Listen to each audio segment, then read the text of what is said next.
Hello students, how are you? Today in this session we will cover some topic of the session 2, link data and spreadsheets. So today's first topic is relevant knowledge. Spreadsheet also allows you to link the cells from various worksheets and from various other spreadsheets to summarize data from several sources. Spreadsheet जो हमारी होती है open office Calc में, जो हमारी spreadsheet होती है उसमें हम उसकी जो सेल्स होती हैं बाय डिफ़ॉल्ट जब हम किसी ओपन ऑफिस कैल्क को ओपन करते हैं तो उसमें 3 सेल्स ओपन होती हैं। तो उन सेल्स को हम 3 वर्कशीट उसमें ओपन होती हैं, तो उन वर्कशीट को हम आपस में एक दूसरे से लिंक करा सकते हैं। ठीक है, तो from various worksheets and from various other spreadsheets, और अपनी स्प्रेडशीट को हम किसी दूसरी स्प्रेडशीट से भी लिंक करा सकते हैं। मतलब किसी एक वर्कशीट के अंदर जो किसी एक स्प्रेडशीट के अंदर जो डिफरेंट वर्कशीट्स हैं उनको हम आपस में लिंक करा सकते हैं, और किसी एक स्प्रेडशीट के अंदर जो वर्कशीट है उस वर्कशीट को किसी दूसरे स्प्रेडशीट की वर्कशीट से भी लिंक करा सकते हैं। To summarise data from several sources, ये जो डेटा हम इसमें लिंक कराते हैं, जो हम स्प्रेडशीट की सेल्स को स्प्रेडशीट की वर्कशीट को लिंक कराते हैं, इनके सोर्स भी अलग अलग हो सकते हैं। In this manner you can create formulas that span different sources. इसमें आप फार्मूला भी क्रिएट कर सकते हो, और फार्मूला आप किस में क्रिएट कर सकते हो, जो डाटा आपने डिफरेंट सोर्सेज से उठाया है। And make calculation using a combination, और इसमें आप कैलकुलेशन भी कर सकते हो using a combination of local and linked information. और जो आप कैलकुलेशन करोगे उसमें आप लोकल जो आपका डेटा है उसी वर्कशीट का, उसको भी आप इसमें कंबाइन कर सकते हो, या फिर जो आपने लिंक किया है, जिस डाटा को आपने लिंक किया है वर्कशीट के थ्रू दूसरी वर्कशीट के थ्रू, उसमें भी आप कैलकुलेशन कर सकते हो। Multiple sheets help keep information organise, और इसमें मल्टीपल शीट्स होती हैं जिनमें हम इंफॉर्मेशन को ऑर्गेनाइज करके रखते हैं। अब है next topic, setting up multiple sheets. Multiple sheets जो होती हैं स्प्रेडशीट के अंदर, उनको हम किस तरह से सेटअप कर सकते हैं। Identifying sheets, when you open a new spreadsheet by default it has a sheet named sheet 1 which is managed using tabs at the bottom of the spreadsheet as shown below। तो यहाँ पर देखिए दिखाया गया है एग्जाम्पल में, जब भी हम किसी स्प्रेडशीट को ओपन करते हैं तो उसमें 3 शीट्स ओपन होती हैं, शीट 1, शीट 2, शीट 3। यहाँ पर मैंने स्प्रेडशीट को ओपन किया हुआ है, आप देख सकते हैं ये स्प्रेडशीट मैंने ओपन की है अभी। तो यहाँ पर देखिए शीट 1, शीट 2, शीट 3, तो 3 शीट्स आर देयर। तो इस तरह से जब भी हम कोई न्यू स्प्रेडशीट ओपन करते हैं तो उसमें 3 वर्कशीट हमें मिलती हैं वर्क करने के लिए।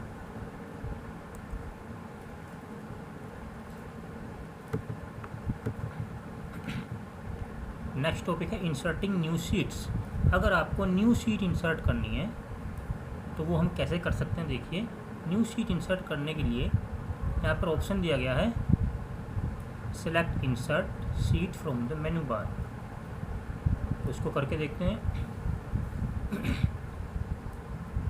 सेलेक्ट इंसर्ट मेन्यू, एंड इसमें हमें क्या करना है, इंसर्ट मेन्यू के अंदर हमें शीट पर क्लिक करना है। तो देखिए इंसर्ट मेन्यू के अंदर आकर के हम यहाँ से न्यू शीट को यहाँ पर हम इंसर्ट कर सकते हैं। तो जो हम न्यू शीट इंसर्ट करना चाह रहे हैं, तो यहाँ पर ऑप्शंस आ रहे हैं, before current sheet, after current sheet, कि जो हम न्यू शीट ओपन करेंगे वो जो हमारी सीट्स हैं पहले से, वो उससे पहले आएगी जो हमने सेलेक्ट कर रखी है, या उससे बाद में आएगी। तो हम इसको सेलेक्ट करके रखेंगे बिफोर या आफ्टर, जो भी हमें रखना है। उसके बाद न्यू शीट, जो न्यू शीट आ रही है उन न्यू शीट का हमें नंबर ऑफ शीट्स कितना रखना है, मतलब कितनी शीट्स हमें यहाँ पर इंसर्ट करनी है। तो अगर हम 1 शीट इंसर्ट कर रहे हैं तो हम उसका नेम भी दे सकते हैं। बाय डिफ़ॉल्ट इसका नेम क्या होना चाहिए, शीट 4। क्योंकि देखिए यहाँ पर 3 शीट्स पहले से इंसर्ट हैं और यहाँ पर हम एक और शीट अगर इंसर्ट कर रहे हैं तो उसका नेम बाय डिफ़ॉल्ट शीट 4 होना चाहिए, लेकिन हम इसका नेम अपने अकॉर्डिंग भी यहाँ पर इंसर्ट कर सकते हैं, अपने अकॉर्डिंग इसका नेम दे सकते हैं। जैसे मैं देता हूँ इसका नेम क्लास 10 और इसको मैं करता हूँ ओके। फ्रॉम फाइल का मतलब क्या है ये हम बाद में समझेंगे, अभी हम इसको इसी को समझते हैं विदाउट फ्रॉम फाइल। तो क्लिक ऑन ओके। देखिए यहाँ पर क्लास 10 नाम की एक वर्कशीट यहाँ पर ऐड हो गई है और हमने बिफोर पर क्लिक करके रखा था, इसलिए शीट 1 से ये पहले यहाँ पर ऐड हो गई है। तो एक तरीका तो ये हो गया शीट को ऐड करने का।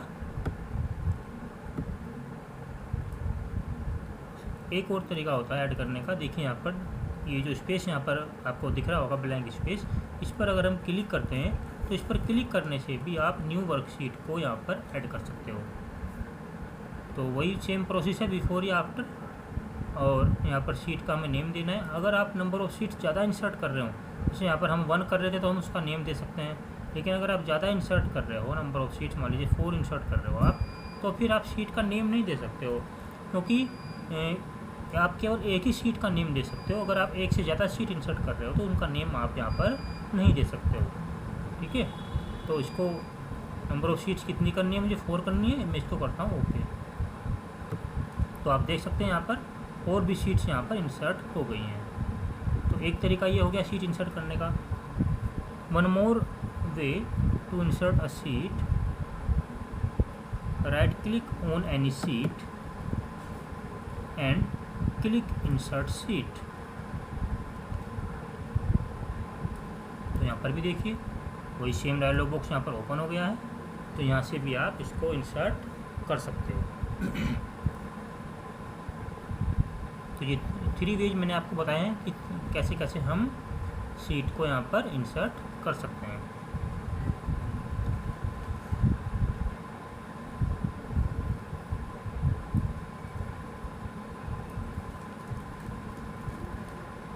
तो ये आपके 3 वेज जो हैं शीट इंसर्ट करने के, ये कंप्लीट हो गए हैं।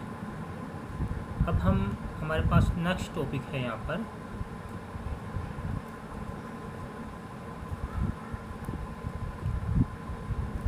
From file.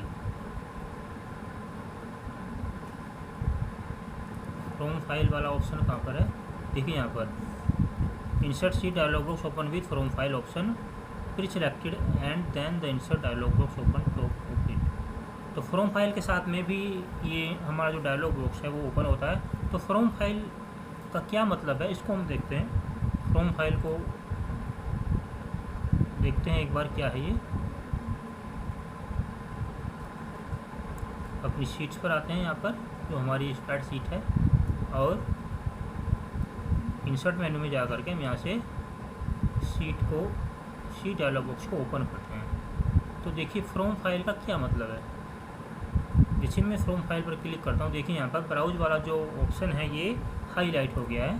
तो यहाँ से आप ब्राउज करके किसी भी दूसरी स्प्रेडशीट के अंदर जो वर्कशीट है उनको यहाँ पर आप लिंक करा सकते हो। तो हमें लिंक कराने के लिए लिंक वाले ऑप्शन को अनेबल करना पड़ेगा। ये बाय डिफ़ॉल्ट ये डिजेबल होता है। आप लिंक वाले पोर्शन पर बिना क्लिक किए भी इसको आप जो फाइल है, जो एक्स्ट्रा जो वर्कशीट है किसी दूसरे स्प्रेडशीट की, उसको आप यहाँ पर ओपन कर सकते हो अपनी स्प्रेडशीट के अंदर, लेकिन उसका लिंक नहीं बनेगा। अगर आप जब तक लिंक ऑप्शन को आप अनेबल नहीं करोगे तब तक उसका लिंक नहीं बनेगा। लिंक बनने का फ़ायदा क्या होता है कि अगर हम लिंक करने के बाद में अपनी फ़ाइल को बाद में फिर जो हमारी जो हमारी फ़ाइल है डुप्लीकेट फाइल जिसको हम लिंक कर रहे हैं, उसमें अगर हम कुछ चेंज करते हैं तो वो चेंज हमारा यहाँ पर भी हो जाएगा। और अगर हम लिंक को डिजेबल करते हैं तो वो चेंज फिर केवल वहीं पर होगा, उसी शीट के अंदर जहाँ पर हमने उसको लिंक कराया वहाँ पर चेंज नहीं होगा। तो उसको हम करते हैं ब्राउज़ करते हैं, ब्राउज़ करके डेस्कटॉप से किसी फाइल को यहाँ पर हम इंसर्ट कर लेते हैं।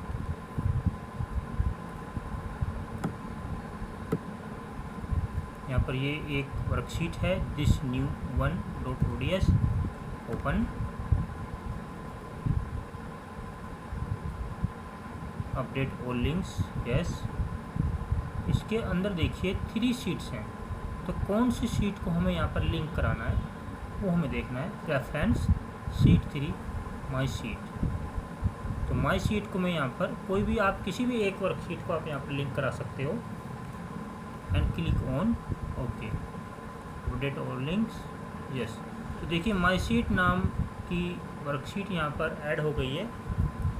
तो हो सकता है इस वर्कशीट के अंदर कुछ भी डेटा न हो, लेकिन ये वर्कशीट यहाँ वहाँ पर है उस फाइल के अंदर। ये माई शीट नाम से एक वर्कशीट उसके अंदर है ये, तो इसको हमने यहाँ पर ज्वाइन कर दिया है। तो इस तरह से हम फ्रॉम फाइल का भी यूज़ कर सकते हैं शीट को इंसर्ट करने के